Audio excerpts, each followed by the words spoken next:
જય જય અંબે. નમસ્કાર, હું છું પૂજા રાવલ. ધી કેસરી ટાઈમ્સમાં આપનું સ્વાગત છે. ઉત્તર ગુજરાતના અરવલ્લીના ડુંગરોની ગિરિમાળા વચ્ચે અંબાજીમાં આદ્યાશક્તિ મા અંબાના મંદિરે દર વર્ષે ભાદરવી પૂનમનો મેળો ભરાય છે. આ લોકમેળામાં અને ધજા આરોહણ વિધિમાં ભાગ લેવા માટે ખૂણે ખૂણેથી લાખો ધર્મ પ્રેમી ભાવિકો, ભાઈ બહેનો, બાળકો, વૃદ્ધો પગપાળા સંઘ દ્વારા બોલ મારી અંબે જય જય અંબેના નારા લગાવી અંબાજી તરફ પ્રયાણ કરે છે. સમગ્ર જિલ્લામાં જય અંબેના નાદથી વાતાવરણ ગુંજી ઉઠ્યું હતું. રસ્તા પર ઠેર ઠેર સેવાભાવી સંસ્થાઓ દ્વારા ઊભા કરેલ સેવા કેમ્પો અને સરકાર દ્વારા ઊભા કરેલ મેડિકલ કેમ્પ તેમજ નેશનલ અને સ્ટેટ હાઈવે પર સફાઈ અભિયાન પણ ચાલી રહ્યું છે. ઉપરાંત રોડ પર બેરિકેડ લગાવીને પદયાત્રીઓ માટે સુરક્ષા ઊભી થાય તેવા પ્રયત્નો પણ કરવામાં આવ્યા છે. આ કેમ્પોમાં અંબાજી જતા યાત્રિકો માટે લીંબુ શરબત, ફળ, જમવાનું વગેરેનું વિતરણ પણ કરવામાં આવે છે. ઉપરાંત પદયાત્રીઓનો થાક ઉતારવા માટે કેટલીક જગ્યાએ વાઇબ્રેટર મશીનથી માલિશ પણ કરવામાં આવે છે. ટ્રસ્ટના મંદિરની અમે મુલાકાત આવી અને એમના ટ્રસ્ટના મેનેજરની હવે આપણે મુલાકાત કરીએ છીએ. જય અંબે.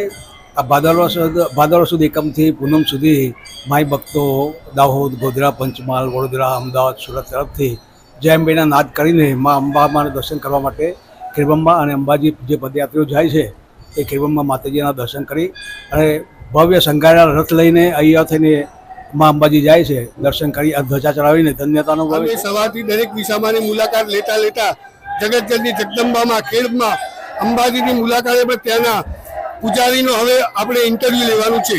ત્યારે ભાદરવી પૂનમ ચાલી રહી છે. અહીંયા ખેડબ્રહ્મામાં મા જગદંબાના મંદિરે જે કોઈ યાત્રાળુઓ શ્રદ્ધાળુઓ આવે છે એમના માટે અહીંયા વિસામો કરેલો છે. જમવાની પણ ટ્રસ્ટ બોર્ડ દ્વારા વ્યવસ્થા કરેલી છે અને દર્શનની પણ સારી એવી વ્યવસ્થા કરેલી છે. આપણે જો પગપાળા અંબાજી માટે જઈ રહ્યા છે એને ખાવાની, પીવાની, રહેવાની કરવા પૂરી સુવિધા દઈએ છીએ. બીજા નંબર એના મેડિકલ જો ટ્રીટમેન્ટ જોઈએ છે એની બી બહુ સુવિધા કીધી છે. રહેવાની સુવિધા કીધી છે, ગરમ પાણીની સુવિધા કીધી છે और बिस्तर वगैरह सब सुविधा की दी है. कोई भी प्रकार की पगपाળા जो यात्री જાય છે એને દિક્કત ન આવે હર પ્રકારથી અમે મોલો ધ્યાન રાખીએ છીએ. ઈડર ખાતે રાણી તળાવના તટ ઉપર સોની સમાજના 8 યુવાનો દ્વારા છેલ્લા ઘણા વર્ષોથી પદયાત્રીઓની સેવા માટે વિસામાનું આયોજન કરવામાં આવે છે.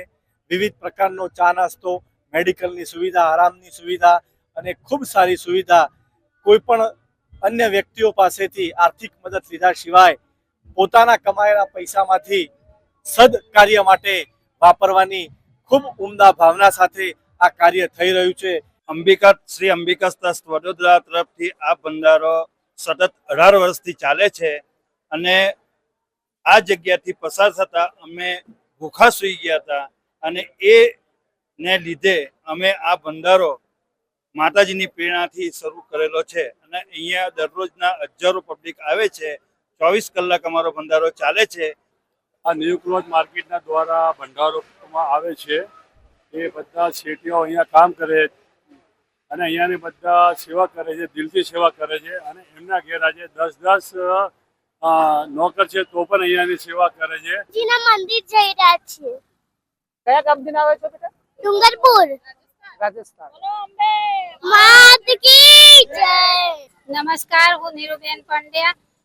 મને અત્યારે હૃદયથી એવો એક વિચાર આવ્યો કે પહેલી જ વખત મને પણ એવું થયું કે આ જે પદયાત્રીઓ જે જઈ રહ્યા છે તેમના માટે આપણે પણ કંઈક આયોજન કરી અને એમને પણ સેવાનો લાભ આપીએ એટલા માટે આ વિસામાનું આયોજન કરેલ છે. જય અંબે. અંબાજી જતા ભાદરવી પૂનમને પગપાળા સંઘના એક કેમ્પની મુલાકાતે આવ્યા છીએ જ્યાં આગળ કોમી એખલાસનું ઉદાહરણ જોવા મળી રહ્યું છે. તે બાબતે આપણે કેમ્પના આયોજકને પૂછીશું, વધુ માહિતી એમની જોડેથી મેળવીશું. બાપા સીતારામ મિત્ર મંડળ ચોઈલા તરફથી અને ઈડરના તમામ મુસ્લિમો તરફથી આ કેમ્પનું આયોજન કરેલ છે. અમે બંને પક્ષો ભેગા મળીને કોમી એકતાનું વાતાવરણ ઊભું કરવા માંગીએ છીએ.